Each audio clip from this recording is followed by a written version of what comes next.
DJ বাপি presentation. ভাইগুলো সারা রাত কালকের খেটে আবার প্যান্ডেলকে নতুন করে করে সুন্দরভাবে আয়োজন করে আবার তারা কীর্তনের পথে ব্রতী। তাই সকাল থেকে সংকীর্তন শুনছেন। আমার আগে যিনি করে গেলেন আমাদের প্রিয় দাদা শুভেন্দু দাদা, তার আগে যিনি আমাদের করেছেন তিনিও আমার খুব প্রিয় কৃষ্ণপদ হালদার কৃষ্ণ দাদা। এই যে আজকে আমরা সব ভাই দাদা ভাইগুলো মিলে আজকের কীর্তন করতে এসেছি আপনাদের কাছে। আমরা এই যারা যারা গান আপনারা শুনলেন দুপুর থেকে মোটামুটি আমরা মোটামুটি একটু চেষ্টা করি যে কীর্তনের লাইন ধরে কীর্তনগুলো গাওয়ার। কেননা কীর্তন শুধুমাত্র মনোরঞ্জন করার জিনিস নয়, এটা আমাদের প্রথম বুঝতে হবে।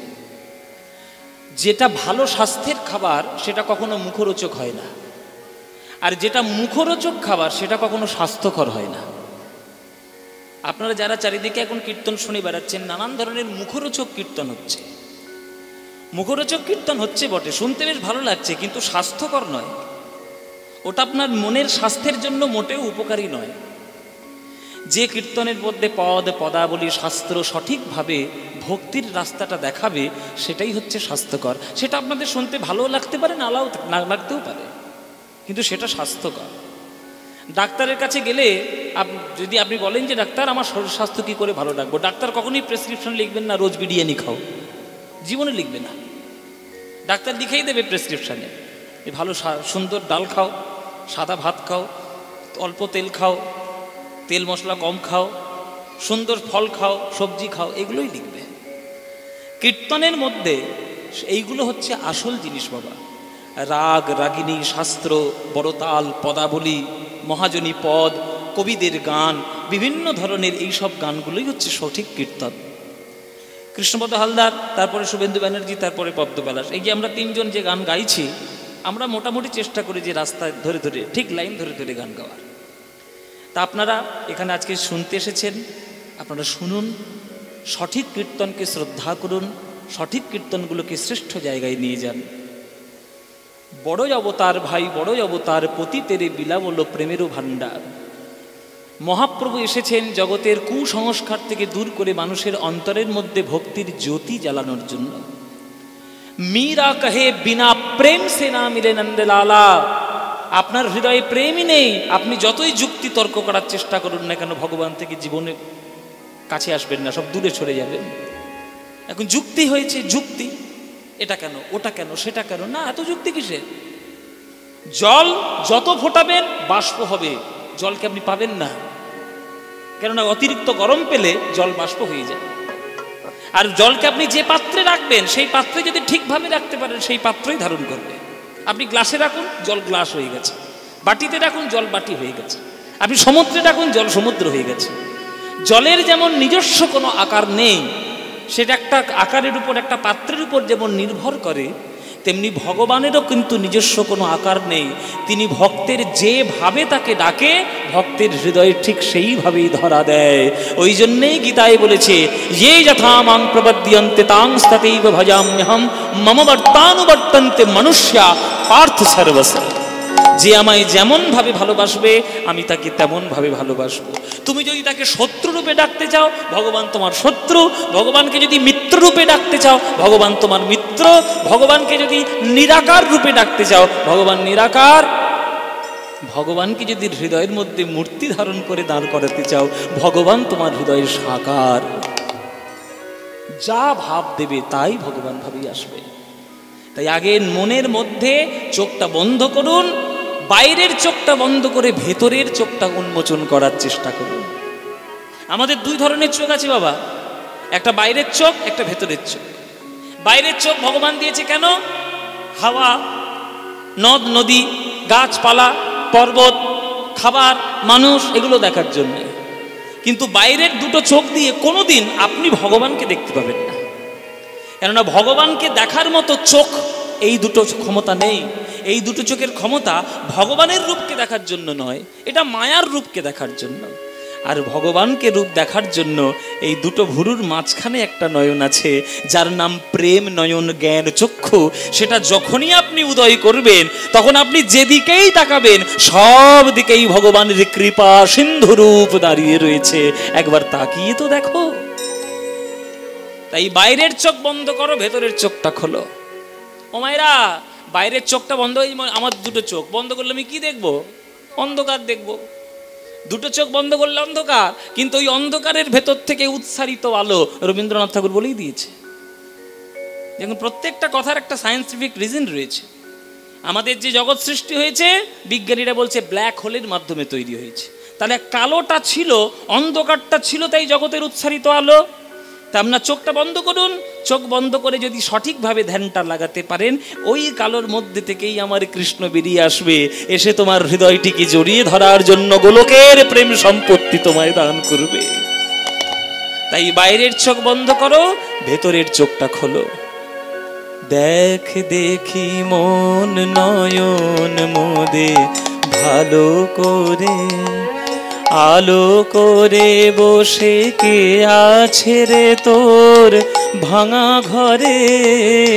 দেখ দেখি মন নয়ন মোদে ভালো করে, আলো করে বসে কে আছে রে তোর ভাঙা ঘরে। দেখ দেখি মন নয়ন মোদে ভালো করে। দেখ দেখি মন নয়ন মুদে ভালো করে। মুদে, মুদে মানে বন্ধ করে। চোখটা বন্ধ করে দেখ, আলো করে কোন ভগবান দাঁড়িয়ে রয়েছে। আপনি যে কোনো তীর্থে যাবেন, কাশী তীর্থ, গয়া, বদ্রীনাথ, অমরনাথ, কেদারনাথ, রামেশ্বরম, বৃন্দাবন, পুরী, যে কোনো তীর্থে আপনি গেছেন, ওই তীর্থে গিয়ে কখনো ভগবানকে দেখতে পেয়েছেন যে ভগবান সাক্ষাৎ দাঁড়িয়ে রয়েছে? দেখতে পাননি, পাবেন না জীবনে। কারণ আপনি শুধু তীর্থটা দিয়ে ভগবানের আসল রূপটা ভেতরের চোখ দিয়ে দেখেননি তো। যদি ভেতরের নয়নটা খোলা থাকতো, তাহলে শুধু ওই তীর্থে নয়, যেখানে ভগবানকে দেখবে, দেখার ইচ্ছে হবে, ভগবান সেখানে থাকবে। আছো অনল অনিলে চির নভনীলে ভূধর সরিল গহনে, আছো বিটপি লতায় জলদের গায়ে শশী তারকায় তপনে। রজনীকান্তের কথা অনুসারে। তাহলে তোমার ভেতরের চোখটা যদি খোলা থাকে, তাহলে সব জায়গায় তুমি ভগবান দেখবে। তুমি তো দেখছো না, তাই তোমার এই অবস্থা। ওরে ও ধুলো মাটি ছায়, কত যে ধুলো মাটি ছায়। ওগো খাট বিছানা এ তো দূরের কথা, আসন খানাও নাই, কত যে ধুলো মাটি ছায়। খাট বিছানা দূরের কথা, আসন খানাও। কত যে ধুলো মাটি ছাই, খাট বিছানা এ তো দূরের কথা, আসন খানাই নাই। আমার কাকার বাড়িতে কীর্তন হবে বলে আপনাদের বাড়িতে বাড়িতে আত্মীয় এসছে, যাই কি কীর্তনগুলো শুনে আসি, কথা বলে কীর্তন হচ্ছে শুনে আসি। আত্মীয় 1 বছর পরে আপনার বাড়িতে এসেছে, আপনি হয়তো গরিব মানুষ, ছেঁড়া কাঁথায় শুয়ে দিন কাটান, কিন্তু আপনার আত্মীয় এলে যতই আপনার গরিব দরিদ্রতা থাক না কেন, আপনি কি তাকে ছেঁড়া কাঁথায় শুতে দেবেন? যতই কষ্ট হোক, চাদর কেনার যদি পয়সা না থাকে, অন্তত পরিষ্কার কাঁথা তো একটা পেতে দেবেন। তাহলে আত্মীয় এসেছে বলে ঘরের বিছানার চাদরটা পরিবর্তন করলে, জগতের সব থেকে বড় আত্মীয় আমার কৃষ্ণ, তিনি তোমার হৃদয়ে এসে বসবেন। কই তার জন্য তোর হৃদয়টা কখনো পরিষ্কার করলে না? হৃদয়ের থেকে অন্ধকারগুলোকে দূর করলে না? এই জগতে কৃষ্ণের থেকে এই জগতের আত্মীয় বড়। আত্মীয় এসছে বলে নিজের ঘরের বিছানার চাদর পরিবর্তন করলে, জগতের বড় আত্মীয় কৃষ্ণ তোমার হৃদয়ে বসবে। কই হৃদয় মন্দিরটা তো পরিষ্কার করলে না? কাম, ক্রোধ, লোভ, মোহ, মদ, মাৎসর্য, হিংসা, বিদ্বেষ, জাল, জুয়া, চুরি সব মনের মধ্যে রেখে দিয়েছ, কি করে ভগবান বসবে? খাট বিছানা, খাট বিছানা ও তো দূরের কথা, আসন খানাও নাই, কত যে ধুলো মাটি ছাই। খাট বিছানা দূরের কথা, আসন খানাও।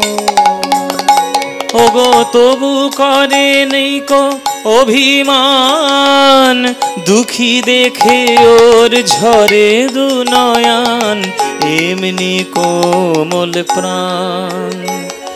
এমনি দয়াল প্রাণ ওরে তুই কর নিবেদন, প্রাণের বেদন প্রাণ বিলায়ে পায়ে ধরে। দেখ দেখি মন নয়ন মোদে ভালো করে, আলো করে বসে কে আছে রে তোর ভাঙা ঘরে। দেখ দেখি মন নয়ন মোদে, নেতাই গৌর হরি হরি বল। আলো করে বসে কে আছে রে তোর ভাঙা ঘরে। দেখ দেখি মন নয়ন মোদে ভালো করে। ও যে কাঙাল সখানা, কাঙাল বেশে দেয় দেখা আর পুরায় মনস্কাম। ত্রেতা যুগে একটা অত্যন্ত নিচু জাতের মেয়ে ছিল, যার নাম শবরী। শবরীর নাম শুনেছেন আপনারা নিশ্চয়ই, গল্প শুনেছেন। তিনি তার গুরুকে সেবা করতেন। তার গুরুর নাম ছিল মতঙ্গ মুনি। এই মতঙ্গ মুনির শিষ্যা ছিলেন শবরী। এত সেবা করেছে, তার সেবার প্রতি এত মন যে মতঙ্গ মুনি খুশি হয়ে আশীর্বাদ দিয়েছিলেন, ওরে শবরী, তোর যদি এতই ভক্তি, তোর সেবার প্রতি এত মন, আমি তোকে আশীর্বাদ করলাম মা, তুই একদিন ভগবানের চরণ সেবা করতে পারবি। আমার চরণ যেমন সেবা করেছিস, আমার আশীর্বাদে ভগবানের চরণ সেবা করবি। দেখিস তার সেবায় যেন কোনোদিন ত্রুটি না হয়। তোর নিজের যতটা ক্ষমতা রয়েছে সেই ক্ষমতা দিয়ে তুই সেবা করিস। গুরুবাক্যে মর্যাদা দেখুন। যেদিন থেকে বলেছে ঠিক তার পরের দিন থেকে রোজ আশ্রমের পুরো পথটাতে ফুল সাজিয়ে রাখে। একদিনও ভগবান আসে না। আশেপাশের লোকেরা যায়, তোকে কত খিল্লি করে যায়, হাসি ঠাট্টা করে যায়, পাগল হয়ে গেছে, মাথা খারাপ হয়ে গেছে। হ্যাঁ, নিচু জাতের মেয়ে, তার ঘরে ভগবান আসবে নাকি? আগেকার দিনে যা হতো, জাতপাত নিয়ে খুব বিচার ছিল। ভগবান রামচন্দ্র 14 বছরের জন্য বনবাস নিলেন। 13 বছর কিছুই হলো না, ঠিক 14 বছরের মাথায় সীতাকে হরণ করে নিয়ে চলে গেল রাবণ। সীতাকে খুঁজতে খুঁজতে রাম চলেছে দণ্ডকারণ্যের পথ দিয়ে। যেখানে যেখানে গয়না পড়েছে সেখান থেকে যাচ্ছে রামচন্দ্র। আর শবরী রোজ প্রত্যেক দিনের মতো আঁচল ভর্তি ফুল নিয়ে সাজিয়ে দিচ্ছে রাস্তাটি। যদি আজকে আসে, এসে দেখে যদি রাস্তায় ফুল না থাকে, তাহলে সেবা করতে আমি অপরাধ হয়ে গেলাম। সাজাচ্ছে। কিছু ঋষিমণির দল এসে সেই ফুলের উপর পা দিয়ে অপমান করে চলে গেল। ভেলনি কোথাকার, 14 বছর ধরে শুধু ফুল সাজাচ্ছে, জীবনে ভগবান আসে, তোর ঘরে ভগবান আসবে, বেরোকের থেকে খিল্লি করে চলে গেল। করজোরে বলছে, হে মুনিমন, আপনি আমার উপকার করতে না পারেন, অন্তত অপকারটি করবেন না। আমার রাস্তায় আমার ভগবানের জন্য ফুল সাজানো আছে, আপনি দয়া করে পা দেবেন না। আবার সেই ফুলগুলো যেগুলোকে মারিয়ে দিয়ে চলে গেছে, আবার সেগুলোকে হটিয়ে দিয়ে আবার গাছ থেকে ফুল নিয়ে আবার সাজাতে শুরু করেছে। কি নিষ্ঠা! 14 বছরের একটা দিনের জন্য সে বন্ধ দেয়নি। হঠাৎ করে ফুল সাজাচ্ছে, বড় একটা ছায়া পড়েছে সেই ফুলের উপরে। শবরী মনে মনে ভাবলো, এই ঋষিমুনিগণ বোধহয় আবার গুলো এসছেন। হঠাৎ করে উপরের দিকে তাকিয়ে দেখে ধনুর্ধারী শ্রীরামচন্দ্র দাঁড়িয়ে রয়েছে। মা, এখানে নাকি কোনো শবরী মাতার আশ্রম আছে, আপনি আমাকে বলে দিতে পারেন? কে আপনি বাবা? আগে আমি দশরথ নন্দন রাম। রাম? আমার রাম? এতদিন পরে আসার সময় হলো প্রভু।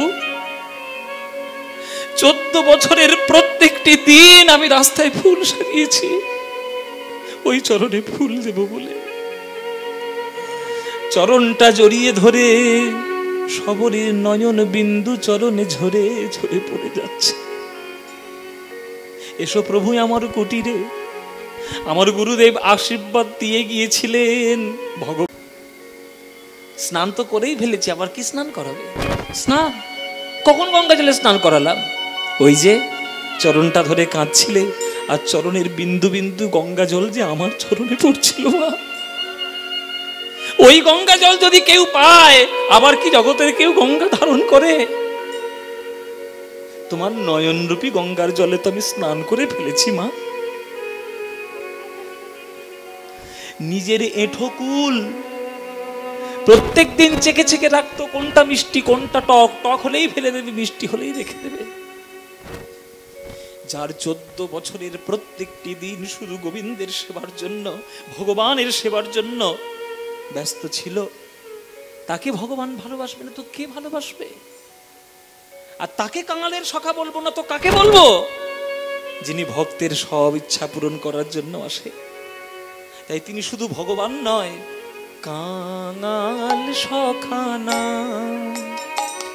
ওগো কাঙাল বেশে দেয় দেখার, পুরায় মনস্কাম। ওরে ওর কাঙাল সখা না, কাঙাল বেশে দেয় দেখার, পুরায় মনস্কাম। মনস্কাম পূরণ করেন, যা চাইবেন তাই দেবে। কি দেবে? ও মায়েরা, ভগবানের কাছে তো আপনারা চরণ জড়িয়ে ধরেন। কি চান? টাকা পয়সা, গাড়ি বাড়ি, জমি জায়গা, ছেলে মেয়ে, ব্যবসা বাণিজ্য, এই চান। ভগবান জীবনে এগুলো দেবে না। এটা আপনারা আজকে শিখে নিয়ে যান। যারা যারা ভগবানের কাছে মানত করেন, সব আমার একটা 1 বিঘে জমি তো জীবনে দেবে না ভগবান। ভগবানের খেয়ে দিয়ে কাজ নেই। তোমার 1 বিঘে জমি দেওয়ার জন্য তিনি জগৎ সংসার পেতে রেখেছে। তোমার ক্ষমতা থাকে তুমি 1 বিঘে জমি কিনে নাও। কাজ করার জন্য পাঠিয়েছে, কাজ করো, সঠিক কাজ করো, সৎ কর্ম করো। ভগবান যদি ভাগ্যে রাখে, যদি কর্ম সঠিক থাকে সব পাবে, আর কর্ম অসৎ থাকলে জীবনে কিছু পাবে না, কাঁচকলা পাবে, কিচ্ছু পাবে না। ভগবানের কাছে কখনো সাধারণ জগতের জিনিস চাইতে নেই। আমরা সবাই চাই, কিন্তু চাইতে নেই। এগুলো ভুল করেন আপনারা।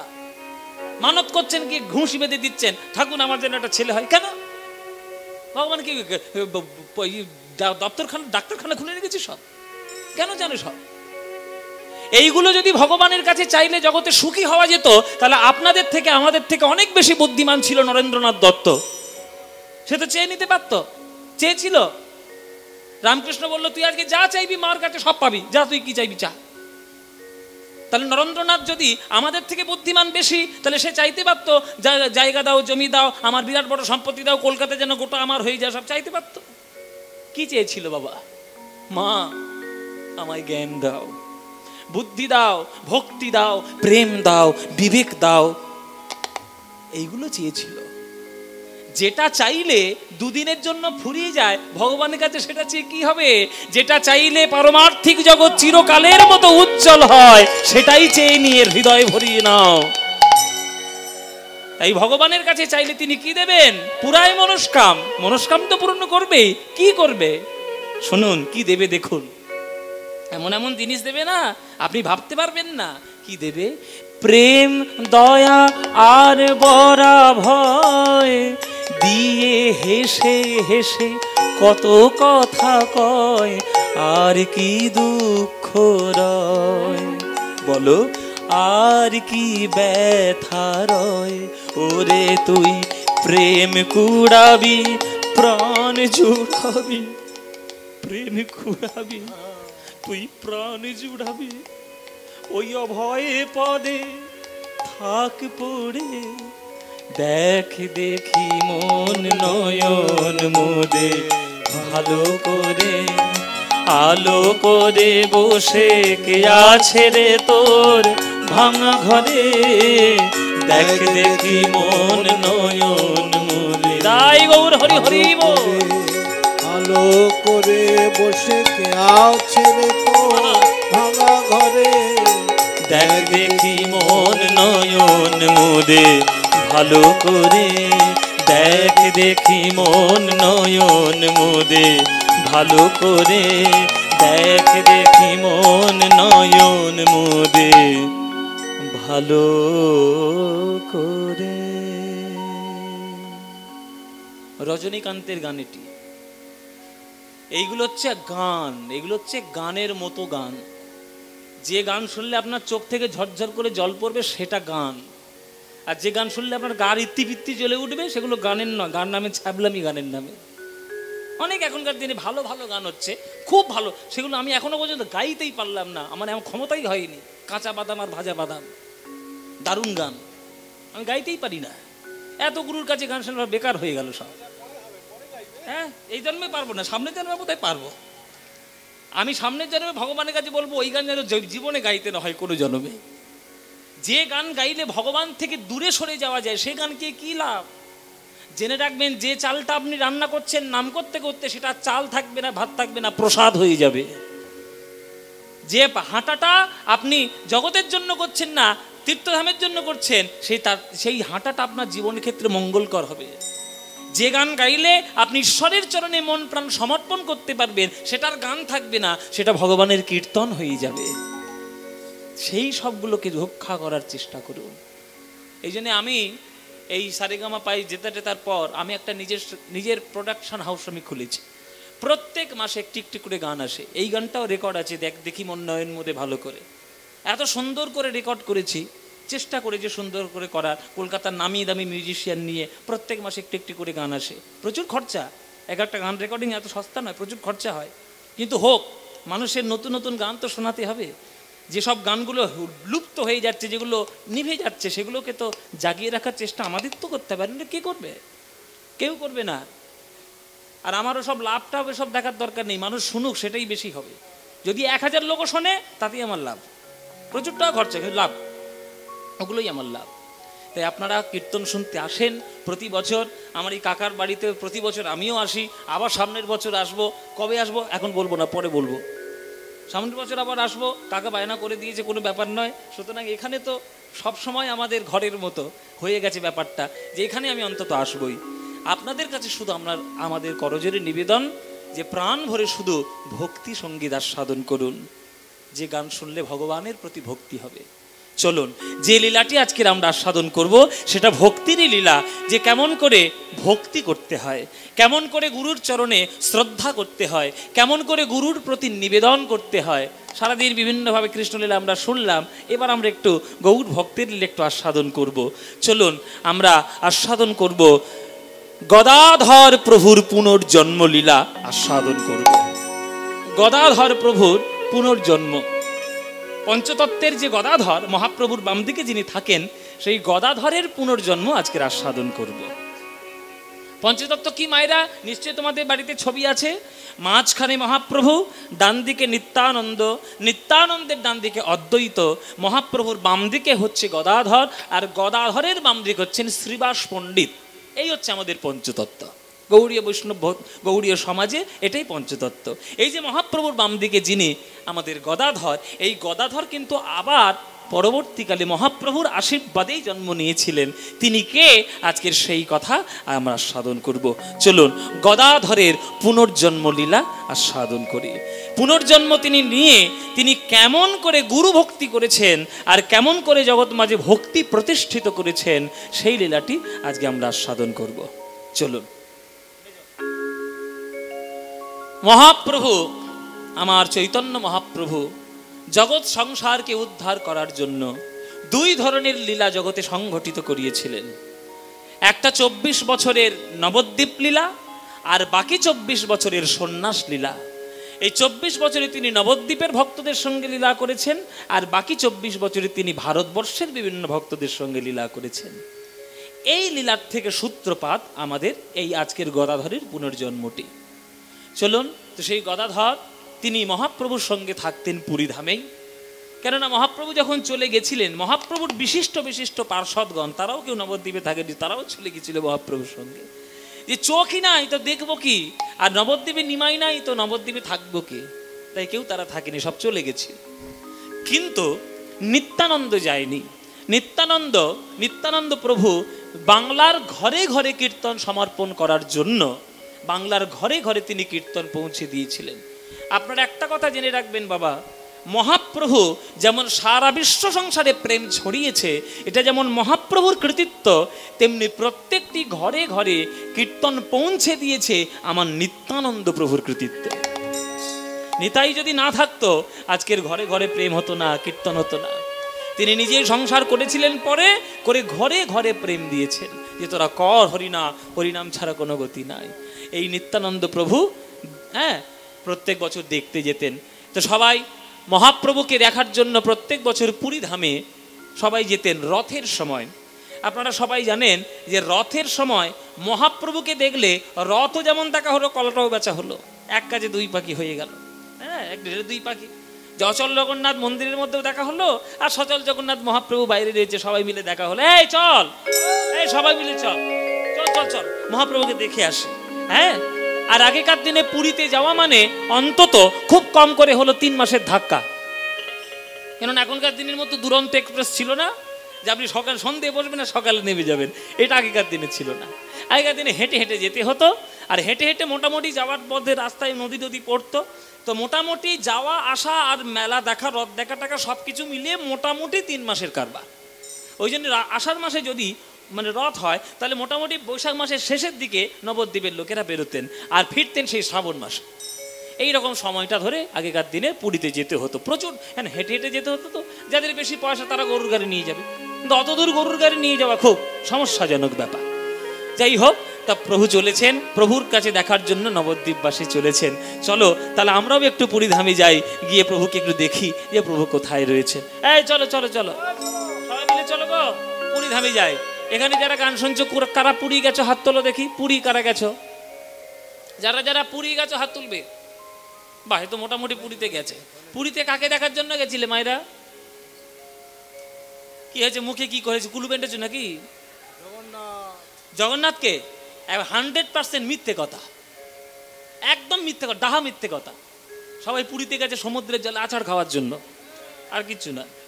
এখনকার দিনে পুরীতে যায় আর ধাবাং করে গিয়ে শুধু সমুদ্রের জলে পড়ে, অখাদ্য কুখাদ্য খেয়ে ওই পুরীর সমুদ্র তটটাকে নষ্ট করে, বাটারা মরেও না। জগন্নাথ তো মূর্তি দেয় না সবাইকে, জগন্নাথ তো সবার প্রভু, মধু মাতালেরও প্রভু, আবার ভালো ভক্তদেরও প্রভু। আপনাদের একটা কথা বলি, কিছু মনে করবেন না যারা বয়স্ক মানুষ আছে।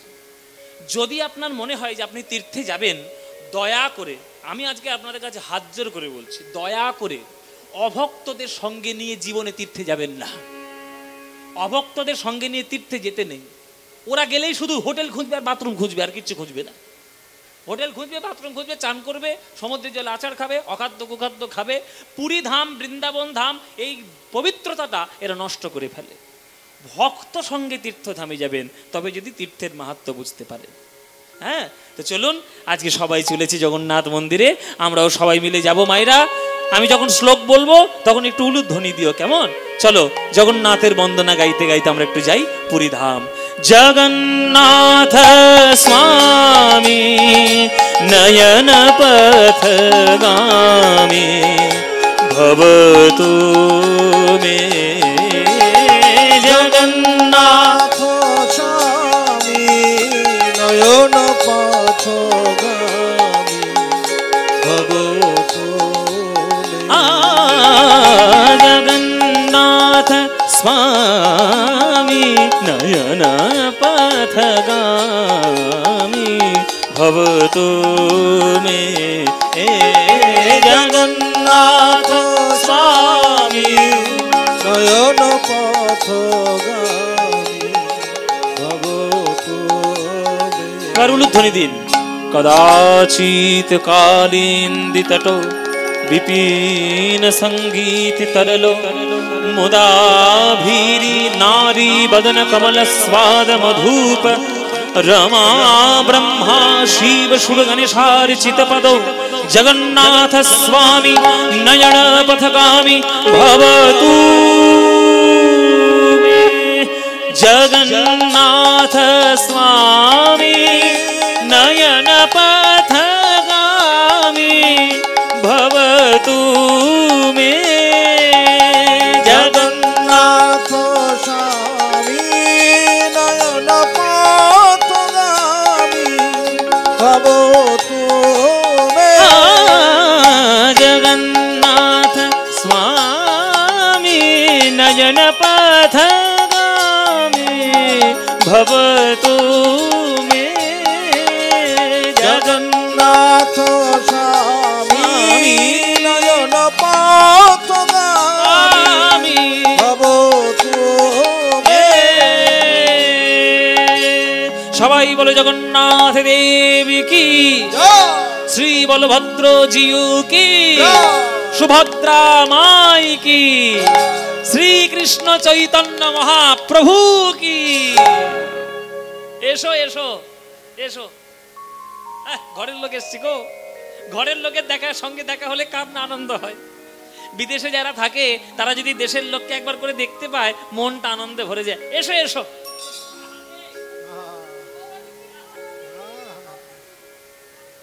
খুব আনন্দ, সবার সঙ্গে দেখা হচ্ছে। একই